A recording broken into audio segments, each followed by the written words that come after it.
우리 말씀 같이 볼까요? 함께 나눌 말씀은 여호수아서 22장 말씀입니다. 여호수아서 22장 1절부터 9절까지 말씀입니다. 우리 한 절씩 교독하도록 할까요? 제가 1절을 읽고 여러분들이 2절 읽고 우리 한 절씩 교독하도록 하겠습니다. 그때 여호수아가 르벤 사람과 갓 사람과 므낫세 반 지파를 불러서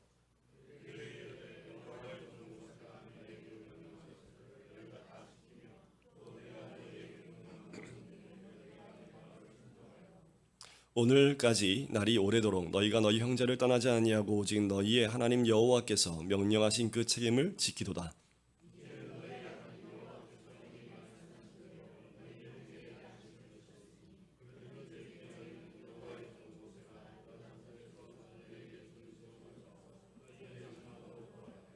오직 여호와의 종 모세가 너희에게 명령한 명령과 율법을 반드시 행하여 너희의 하나님 여호와를 사랑하고 그의 모든 길로 행하며 그의 계명을 지켜 그에게 친근히 하고 너희의 마음을 다하며 성품을 다하여 그를 섬길지니라 하고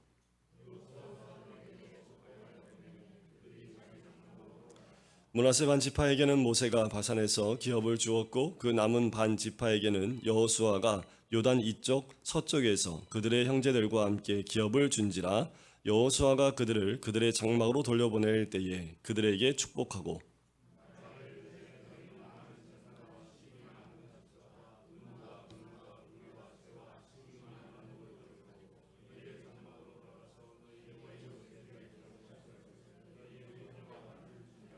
같이 읽겠습니다. 르우벤 자손과 갓 자손과 므낫세 반 지파가 가나안 땅 실로에서 이스라엘 자손을 떠나 여호와께서 모세에게 명령하신 대로 받은 땅 곧 그들의 소유지 길르앗으로 가니라.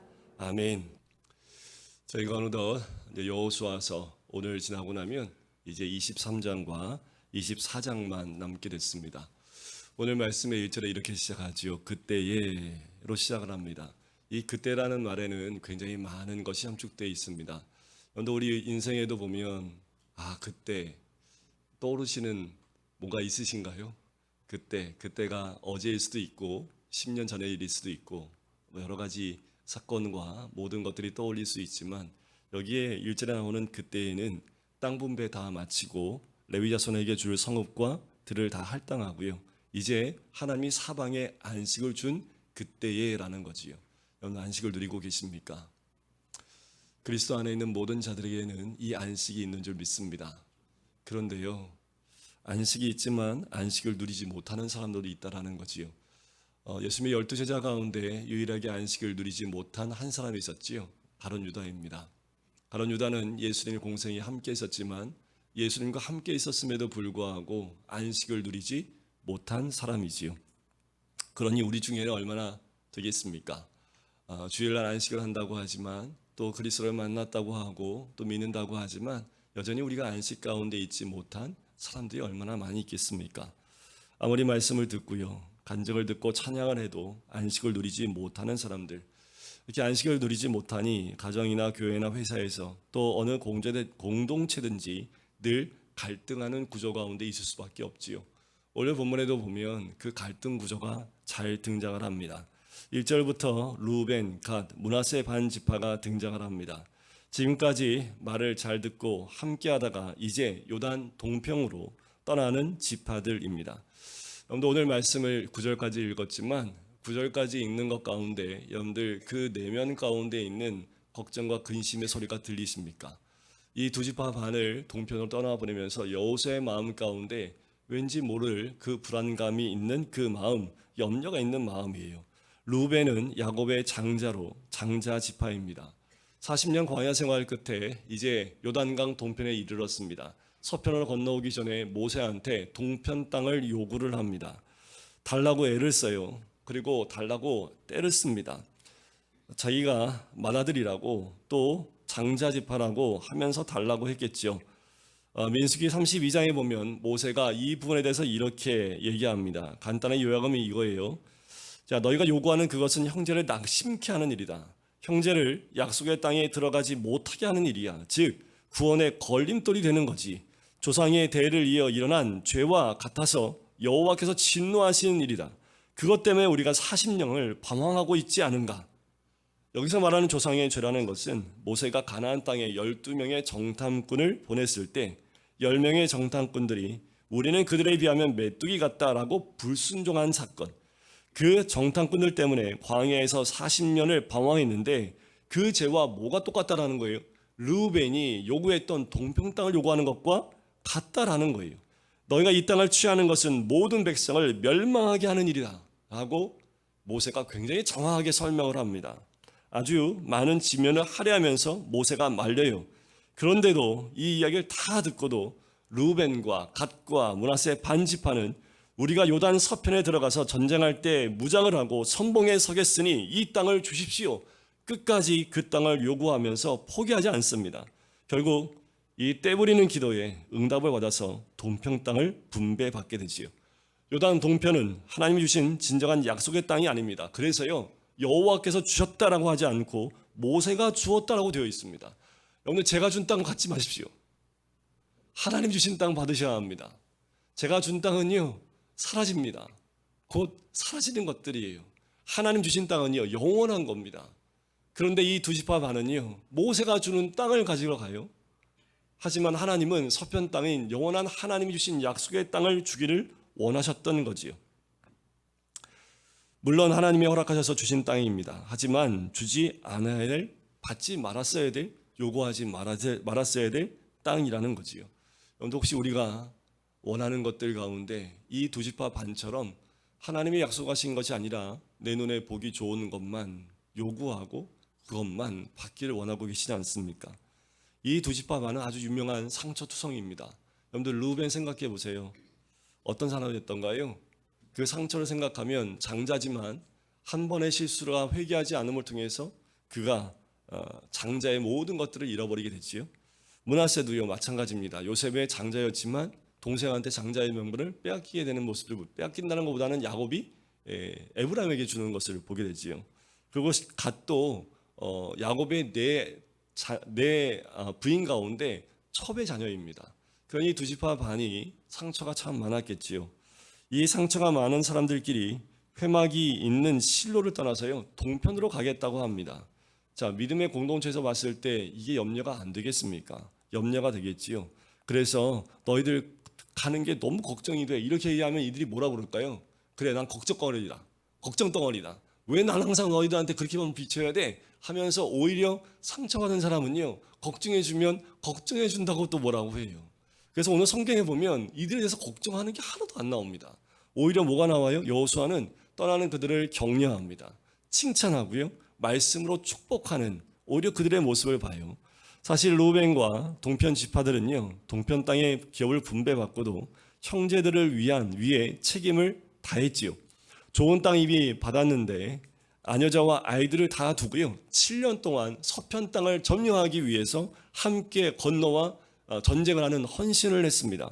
아마도 좋은 땅을 받았기 때문에 이렇게 하는 것에 대해서 아마도 마음에 흡족함이 있었을지 모르겠습니다. 하지만 이 헌신은요, 갈렙이 아말렉 산지를 달라고 하는 것과 차원이 다른 헌신입니다. 다른 지파와 비교할 수 없을 만한 그런 아름다운 땅을 받고 난 다음에 한 헌신이기 때문에 그래요. 그러니까 7년을 같이 보내면서도 뭔가 이 7지파 반이요, 불안한 마음이 있는 거예요. 자, 요단 동편도 하나님이 허락하신 땅이긴 하지만 이왕 약속의 땅이라고 하면 회막이 있는 실로가 좋지 않겠습니까? 결국 예루살렘 성전이 지어질 그 서편 땅이 좋지 않겠습니까? 자, 4절부터 6절까지의 말씀을 보면 안식이 임했다고 얘기하면서 동편 사람들도 모두가 안식을 누려야겠는데 이제 그 안식을 누리지 않고 떠난다고 얘기를 합니다. 떠나는 그들에게 육적으로도 누리는 것도 좋지만 진정한 안식을 누리라고 권면하는 거지요. 동편으로 떠나는, 거기서가 안식을 누리려면 이들이 어떻게 해야지 안식을 누리는지 여호수아가 5절 말씀 한 절로 요약해서 우리에게 알려주고 있습니다. 우리 5절 말씀 한번 같이 읽어볼까요? 5절 말씀입니다. 시작. 오직 여호와의 종 모세가 너희에게 명령한 명령과 율법을 반드시 행하여 너희 하나님 여호와를 사랑하고 그의 모든 길로 행하며 그의 계명을 지켜 그에게 친근히 하고 너희의 마음을 다하며 성품을 다하여 그를 섬길지니라. 여러분, 여호수아는요 어떻게 안식을 누리는지 알아요. 진정한 안식이 여기에 있음을 알려줍니다. 지키라는 거예요. 하나님이 알려주신 그리고 주신 그 율법과 말씀과 계명을 지키라는 거예요. 근데 여러분들 지키는 것, 지키고 지킨다고 해서 진정한 안식 가운데 갈 수 있을까요? 그러려면 무엇이 먼저 있어야 하냐면 너희 하나님 여호와를 사랑하라는 겁니다. 어떻게 사랑해요? 그에게 친근히 할 만큼 사랑하라는 거지요. 근데 교회 나와도 끊지 못하는 거 많으시지요. 교회 나오면서도 가지 말아야 될 거 알면서 가는 데 있지요. 나는 예수를 지금 몇 년 믿었는데 아직도 안 돼 라고 얘기하신 분도 있을 수 있습니다. 그래요. 자, 그런 분들한테 가면 안 돼 라고 얘기한다면 그분들이 안 갈까요? 안 된다고 해도 다 알아요. 가면 안 된다는 거 아는데 그걸 끊지 못하고 거기서 벗어나지 못하는 자신의 연약함 가운데 있습니다. 오히려 이런 분들한테 해야 될 권면은 뭐냐 하면 하나님을 더 사랑하십시오라고 권면한 것이 맞습니다. 주를 만나고 주를 더 깊이 사랑하고 친근히 하고 있으면 여러분들 누구와 친근히 있냐에 따라서 그들의 삶이 바뀌는 것처럼 하나님을 친근히 하고 사랑하고 있으면요 이제까지 끊지 못했던 거 다 끊을 수 있습니다. 왜요? 하나님이 원치 않으니까요. 하나님이 기뻐하지 않으니까요. 하나님을 정말 기쁘게 하나님을 정말 친근히 사랑하면 여러분들이 끊지 않을 게 뭐가 있겠습니까? 그래서 제가 아이들 수련회 갈 때 꼭 기도 제목이 이번 수련을 통해서 우리 아이들이 다 예수님 만나게 해달라고 꼭 기도해달라고 부탁을 드리지요. 모든 문제는요 애들 예수님 만나면 다 해결됩니다.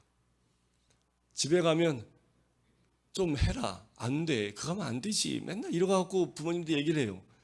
100번 1000번 얘기해서 됐으면 벌써 애들이 뭐해 서울대 가고 다 갔겠죠. 근데 그렇게 못한다라는 거예요. 오히려 애들이 예수 그리스도를 만나면 예수 그리스도를 사랑하면 그들의 삶이 변화되고 바뀐다라는 거지요. 하나님과의 사랑이 얼마나 깊은지에 따라서 그 안식을 경험하게 됩니다. 늘 언젠가 우리가 자녀들과 헤어질 때가 있지요. 군대로 보낼 때도 있고요. 또 해외로 보낼 때도 있습니다. 어떻게든 다 떠날 때가 있지요. 어떻게 하면 축복해서 자녀를 보낼 수 있을까요? 자, 미국의 영적 각성을 불러일으켰던 부흥사이자 설교자인 조나단 에드워드가 아주 먼 길, 아마도 선교의 길을 떠나는 것 같아요. 딸 메리와 그 사위에게 쓴 편지가 있습니다. 참 이 편지가 저에게도 깊은 울림이 됩니다. 나의 사랑하는 딸에게 서로 교제할 수 없는 아주 먼 곳으로 떠나는 자식에게 부모로서 관심을 갖는 것을 당연히 생각할지라도 모르겠구나. 그곳에서 내가 죽을 수도 있고 위험한 병을 얻을 수도 있고 우리가 너의 위험을 듣기 전에 내가 무덤에 있을 수도 있을 것이다. 그러나 내가 가장 관심을 갖는 것은 너의 영혼에 관한 것이란다. 비록 내가 우리와 멀리 떨어져 있을지라도 하나님은 어디에나 계시단다. 너는 우리의 도움이 미치지 못하는 먼 곳에 있지만 매 순간 하나님의 손 안에 있단다. 우리는 너를 보는 것으로 만족하지 아니하고 하나님이 항상 너를 보고 계신다는 것으로 만족하고 있단다. 그리고 내가 하나님의 인도하심에 늘 귀를 기울이고 하나님의 은혜 안에 거한다면 너와 멀리 떨어져 있는 것은 문제가 되지 않는단다. 나는 내가 우리와 떨어져 있지 않다고 해도 하나님과 멀리 떨어져 사는 것보다는 차라리 내가 수백 마일 떨어져 있더라도 하나님의 성령에 의해 하나님께 가까이 가는 것을 항상 원한단다. 그리고 다음에 우리가 혹시 내가 죽었다는 슬픈 소식을 접하게 되더라도 내가 주님 안에서 죽었다면 우리에게는 큰 희망이 될 것이다. 여러분, 외주로 떠나는 딸에게 보내는 마지막 편지 어떻습니까? 이것이 떠나는 사람에게 주는 축복의 메시지이지 않을까요? 여호수아도 멀리 떠나는 것 아니지만 이 두 지파 반에게 이런 마음으로 이 편지와 같이 권면의 메시지를 전해주고 있는 거지요. 아무리 양육을 해서도요 떠나는 사람이 있다면 계속 사랑해주고 비교하지 말고 인정하고 축복하고 격려해야 합니다. 그 사위는요 세계 영성의 베스트 사역자였던 데이빗 브레너드라는 사람이기도 합니다. 여러분, 우리가 어디에 있든 자녀일 뿐만 아니라 우리 공동체 안에도요 마찬가지입니다. 주님 안에 격려하고 다 주님 안에 하나님의 사랑 안에 있을 때 온전한 안식을 누릴 수 있기 때문에 그거 외에는 다른 것이 없는 거지요. 8절 말씀에 보면 10지파에게 말하지 않았던 것을 얘기합니다. 뭐냐하면 심이 많은 가축, 심이 많은 의복을 가지고 너희 장막으로 돌아가라는 거지요. 그리고 너희 원수들에게서 탈취하는 것을 너희 형제와 나눌지니라 라고 얘기합니다. 자, 떠나는 자에게 심이 많은 가축, 심이 많은 의복을 주었다라고 강조합니다. 그런데 아낌없이 주는 모습, 이것이 주님이 원하시는 모습이지요. 나누는 것이 안식임을 알라는 거예요. 우리의 전리품은 심이 많고 그들에겐 연약한 아녀자들이 있지요. 7년 동안 전쟁하면서 돌보지 못한 가족들에게 가서 나눠주라는 거지요. 여러분들, 이 전리품이 뭘까요?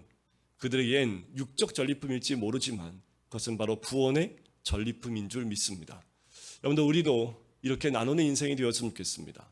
뭐 육적인 것들이 풍족하다면 그것도 나눠야겠지요. 우리가 구제연금이나 여러 가지 통해서 주변 연약한 자를 돕는 것 좋습니다. 그런데 더 나눠야 될 것은 무엇이냐면 영적인 것을 나누는 거예요. 우리가 오늘 주일 말씀 가운데 영적 전쟁이 있지요. 우리 내면에도 영적 전쟁이 있습니다. 말씀 듣고 집에 돌아가면 영적 전쟁이 있습니다. 또 일주일 동안 말씀을 붙들고 살 때에도 영적 전쟁이 있어요. 그 영적 전쟁에서 우리가 얻은 그 전리품들을 우리가 함께 나눌 때에 구원의 은혜가 함께 나눠지게 되는 거지요. 자, 9절에 보면 그들의 소유지로 갔다라고 얘기를 합니다. 끝에 보면 이렇게 나오지요. 그들의 소유지 길르앗으로 가니라 라고 합니다. 약속의 땅을 떠나 자기 소유지로 갔습니다.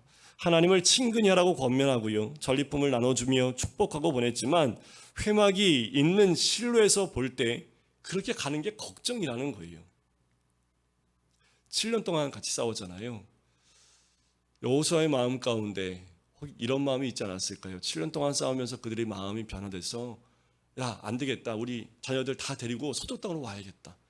동편 땅은 아무리 봐도 풍족한 땅일지 모르지만 하나님이 함께하지 않는 땅이야. 하나님 땅으로 가야겠다 라고 그 마음이 바뀌길 원했던 거지요. 그런데 어땠던가요? 끝나자마자 이들이 9절을 보니까 그들의 소유지로 떠났다는 그 표현을 쓰게 됩니다. 동편 땅으로 떠나는 그들에게는요, 명칭이 달라집니다. 이스라엘 자손이라고 안 불러요. 르우벤, 갓, 므낫세 반 지파라고 하고요, 서편 지파에 있는 자들을 이스라엘 자손이라고 부릅니다. 하나님이 허락해서 동편으로 갔긴 했지만 7년 동안 싸우면서 그들이 달라지지 못한 모습, 7년 동안 너무나 열심히 헌신하고 그렇게 헌신했지만 그들의 마음이 바뀌지 않았다는 거지요. 왜 그랬을까요? 왜 안 바뀌었을까요? 자기의 가족들이 있었기 때문에, 아니 가족들 데리고 오면 되잖아요. 근데 7년 동안 하나님이 약속한 땅을 그렇게 다 정복하고 난 다음에도 그렇게 헌신했는데도 변하지 못했다는 것은 그들이 차지했던 그 유복한 목초지입니다. 결국은 7년 동안 헌신했는데 그들의 그 목초지, 눈에 보이는 풍족함을 버릴 수 없었던 거지요. 여러분, 우리가 교회에서 그렇게 헌신하는데 왜 안 바뀔까요? 근데 우리도 바뀌지 못하는 이유가 있습니다. 그리스도인이어야 되고 하나님의 자녀여야 되는데도 불구하고 하나님 자녀가 되지 못하는 곳으로 또 가는 이유는 그곳을 포기하지 못하게 하는 그 무엇인가가 아직도 우리 가운데 있다라는 거지요. 걱정하는 대로 문제가 발발합니다. 10절을 보니까 이 세 지파, 두 지파 반이요, 요단 언덕가에 이르면서 거기에 제단을 쌓았는데 보기 아주 큰 제단을 쌓아 올리는 모습을 봐요. 그런데 제단은 함부로 쌓으면 안 되는 거지요. 이미 실로에 하나님의 회막이 있었기 때문에 다른 곳에 세우면 안 됩니다. 사도 바울도 이야기합니다. 식물이 형제를 실족해 하면 영원히 고기를 먹지 않겠다고 얘기를 해요. 그런데 믿음의 성숙은 아무리 내 뜻이 선해도 모든 사람이 오해할 수 있는 일은 안 하는 겁니다. 어떻게 권면을 받고 떠나서는 가자마자 큰 제단을 쌓을 수 있습니까? 자신들의 제단을 쌓는 것이 아니라 요단의 돌을 기념하듯 하나님을 기념하기 위해 쌓았다라고 얘기하지만 이것에 선과 후가 바뀐 거예요. 그 제단을 쌓는다고 한다면 먼저 가서 7지파 반 그들에게 가서 그들에게 얘기했어야지요. 그런데 그들에게 이야기하지 않았다라는 거죠.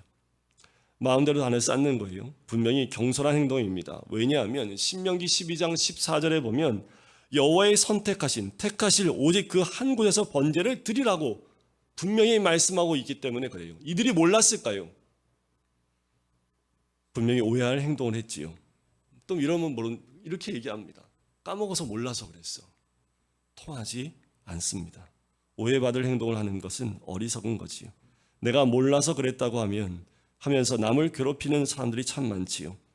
여러분, 성경을 깊이 묵상하지 않으면 열심히 왔다 갔다 해도 우리 눈에 보이는 동편 목초지에 가 있기 때문에 그 말씀을 말씀대로 적용할 수 없는 모습이 우리 가운데 있다라는 겁니다.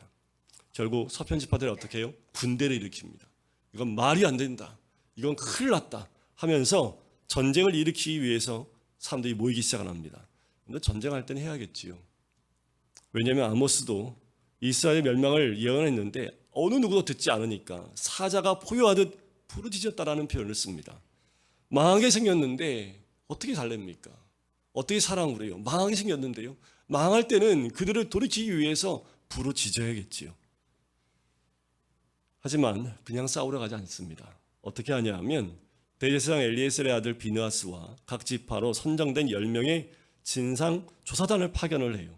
그래서 서편 지파의 권면은 아주 맞는 말인데 너희들이 왜 이렇게 했는지를 일단 조사해보고 그 다음에 전쟁을 일으켜도 되겠다라고 생각을 한 거예요. 그래서 서편 지파의 사람들이 오해했음에도 불구하고 이 서편 지파의 말은 이래요. 16절부터 20절까지 나오는 말씀인데 우리가 전에 모압의 우상인 바알볼을 숭배하다가 24,000명이 연병으로 죽은 지 얼마 안 됐지 않았냐. 요단 동편은 남이 아니라 우리와 같은 민족이니까 너희가 지은 죄는 하나님 나라와 연결이 된다. 이게 무슨 말이냐면 너희 죄가 곧 우리 죄라는 거예요. 네가 죄를 짓는 것 곧 우리가 짓는 죄와 똑같기 때문에 내가 잘못된 선택이 있다면 그것은 그냥 둘 수 없다라는 얘기지요. 이럴 때 동편 지파들이 나만 잘 믿으면 되지 남들이 보는 게 뭐가 중요해 라고 나오면 안 되겠지요. 성경 말씀을 제대로 읽으면 그 안에 원리가 다 있습니다. 항상 말씀에 민감하면 이럴 땐 그러면 안 되는 것, 말씀에서 단을 세우지 말라고 했잖아 라고 깨닫게 돼요. 그래서 요단강을 건너와 실로에서 예배를 드려야 합니다. 예배 드리는 곳은 정해져 있음에도 불구하고 예배 장소를 바꾸려고 한다면 문제가 되겠지요. 그래서 이들을 책망하고 이 오해를 풀기 위해서 이런 얘기를 하고 있는 겁니다. 여러분들, 우리도 예배의 장소를 쉽게 바꾸는 자 되지 않기를 간절히 소원합니다. 하나님이 택하신 장소가 있다면 그 장소를 이제는 가정이 아니라 가정 예배 중요하지요. 하지만 우리가 함께 모이는 그 예배 가운데 이제 인터넷이나 코로나를 통해서 우리에게 허락되어진 그 인터넷 예배가 어쩌면 나올 수도 있음에도 불구하고 나오지 아니하고 집에서 드리는 흩어져 버리는 그리고 그 신앙이 올바로 서지 못하는 그 지경이 될 수도 있다라는 거지요. 19절 말씀에 보면 이렇게 나옵니다. 그런데 너희 소유지가 만일 깨끗하지 아니하거든 여호와의 성막이 있는 여호와의 소유지로 건너와. 너희 소유지, 너희가 거기에 가보고 동편이 깨끗지 않으면 서편으로 와서 같이 살자. 지금 이 권면을 하는 거예요. 지금 이 비느하스가요, 너희가 동편 건너갔을 때 마음에 안 들면 다시 와. 서편 땅을 건너와라. 그것이 깨끗하지 아니하면 이 땅으로 건너와라 라고 얘기하지요. 너희의 소유지라고 얘기합니다. 근데 서편 땅은 뭐라고 해요? 여호와의 소유지로 건너라고 얘기를 하지요. 깨끗하지 않다라는 말은 땅이 더럽다는 의미가 아니라 하나님께 예배드리기 부적합한 것을 얘기합니다. 예배드리기에 좋지 않은 환경이라면 어디든 생각해 봐야 된다는 거지요. 그때 서편으로 건너갔으면 르우벤 지파와 자손들에게 훨씬 더 유익했겠지요. 왜냐하면 결국 이 동편 땅은 계속 침략을 받아요. 음란한 이방신을 섬기게 됩니다. 그리고 아수르에 의해서 제일 먼저 침략받고 없어져 버리는 땅이 됩니다. 야곱이 변하여 이스라엘이 됐지요. 이스라엘 자손으로 불리는 것이 좋지 르우벤 자손으로 불리는 것이 좋겠습니까? 이스라엘 자손이 돼야지 다시 내 이름으로 돌아가면 안 되지 않습니까? 사람들이 보기에 7년이나 앞장서서 헌신을 했어도 눈도 깜짝 안 하고 옛날로 돌아가 버리는 그들의 모습을 보는 거예요.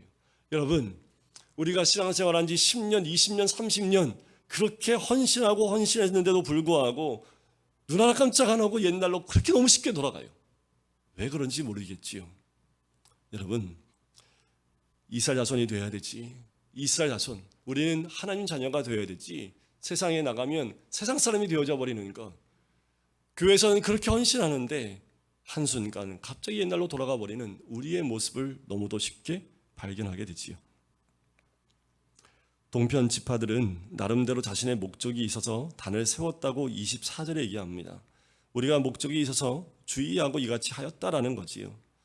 곧 생각하기를 후일에 너희 자손이 우리 자손에게 말하 이르기를 너희가 이스라엘 하나님 여호와와 무슨 상관이 있느냐 얘기하면 어떻게 하겠냐. 그거 왜 가요 그러면? 그거 왜 가냐고요. 가지 말았어야 되지 않습니까? 가면서 그게 걱정이 돼서 단을 쌓는다라는 거예요. 오늘 믿음의 땅을 벗어나면 걱정과 근심이 몰려오게 되어 있습니다. 아브라함이 믿음의 땅을 떠나서 기근 때문에 애굽으로 내려가자마자 무슨 걱정과 근심에 쌓여요? 갑자기 이제까지 아내가 예쁘다고 얘기한 적이 한 번도 없는데 애굽에 내려가면서 갑자기 아내가 예뻐 보여요. 이 예쁜 아내 때문에 내가 죽을 것 같아. 누가 죽인다고 말도 안 했는데 믿음을 떠나면 또 하나님의 약속의 땅을 떠나면 걱정과 근심이 나를 사로잡게 되는 거지요.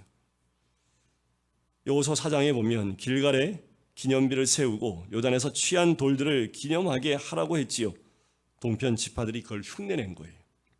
수치의 돌이 굴러가는 것을 기념하면서 문자적으로 흉내내고 싶었을 것입니다. 겉모습만 봐서는 안 되지요. 여러분들 아무리 성경책을 들고 다녀도요. 그리고 액자에다 성구에다 이 모든 것들을 남겨줘도요. 제일 우리가 남겨야 될 건 뭐냐 하면 십자가의 삶이 우리 삶 가운데 남아 있어야 합니다. 성경이 남아 있는다고 뭔 소용이 있어요? 액자로 우리 가운과 말씀을 적어놓으면 뭔 소용이 있습니까? 그렇게 눈에 보이는 것보다 더 중요한 것은 십자가의 삶이 내 삶 가운데 있느냐, 이것이 더 중요한 거지요. 세상은 그렇게 눈에 보이는 것을 섬기며 가는 모습들을 보게 됩니다. 동편 지파들이 미숙했어요. 진심으로 하나님과 멀어지지 않기 위해서 단을 쌓았던 거지요. 그에서 제사를 드리지 않았고요. 앞으로도 드리지 않을 것이라고 얘기합니다. 반드시 회막이 있는 실로에 가서 예배를 드리겠다. 반복해서 설명하고 설득하지요. 우리는 서편과 하나 되기 위해서 잊지 않으려고 쌓았다라는 거예요. 비느하스가 그 얘기를 듣고 이해를 합니다. 이제 동편 지파들이 겸손히 설명을 안 했다면 전쟁이 일어났었겠지요. 여러분들 우리에게 대화가 필요하지요. 오해를 넘어서는 것이 사랑입니다. 말 안 하는데 어떻게 알아요? 알아주겠지. 전혀 알아주지 못합니다. 부부싸움 왜 날까요? 10년을 살았는데 이 정도는 알아주겠지. 뭘 알아요, 알기는. 저도 거의 30년 살아보지만 아직도 몰라요. 말을 해야지 알지. 오해되는 것 보면 말이 서로 안 되기 때문에 오해가 되는 거지요. 교회 공동체 안에도 마찬가지입니다. 비느하스가 마지막 33절을 보세요. 그 일이 이스라엘 자손을 즐겁게 한지라.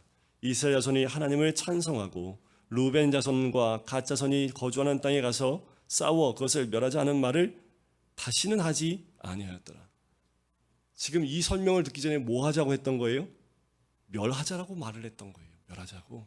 저 두 지파 반을 멸해버리자라고 말을 했다라는 거예요. 오직 결론은 우리에게 하나님 믿는 증거가 있어야 한다는 거지요. 우리 34절입니다. 우리 34절 마지막 절 같이 한번 읽어볼까요? 시작.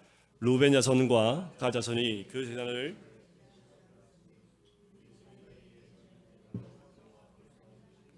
증거라 함이었더라. 우리 삶에 여호와가 하나님 되시는 증거가 있기를 주의 이름으로 간절히 축원드립니다.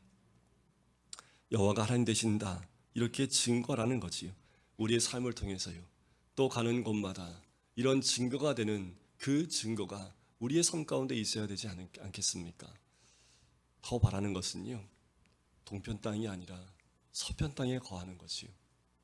이스라엘 자손으로 남는 거지 루벤과 갓과 므낫세 반지파로 남는 것 아닙니다. 하나님이 허락하신 선택한 장소 실로에서 예배를 드리는 거지, 그들이 그 먼 땅 가서 다시 예배 드리러 나오는 그 시간들, 하나님이 주신 땅이 가장 복된 땅인 줄 믿습니다. 세상이 보기 좋은 땅은요, 누가 봐도 보기 좋은 땅입니다. 하지만 하나님 주신 땅은 믿음의 눈으로 봐야지만 좋은 땅으로 보여요. 여러분들 우리 다 믿음의 눈으로 그 땅을 바라볼 수 있기를 원하고요. 내 눈에 보기에 너무 좋더라도 하나님이 기뻐하지 않는다면 내려놓고 주님이 기뻐하신 것 아무것도 아닌 것 같지만 그것을 선택할 수 있는 그 믿음이 우리 가운데 있기를 주님의 이름으로 간절히 축원드립니다.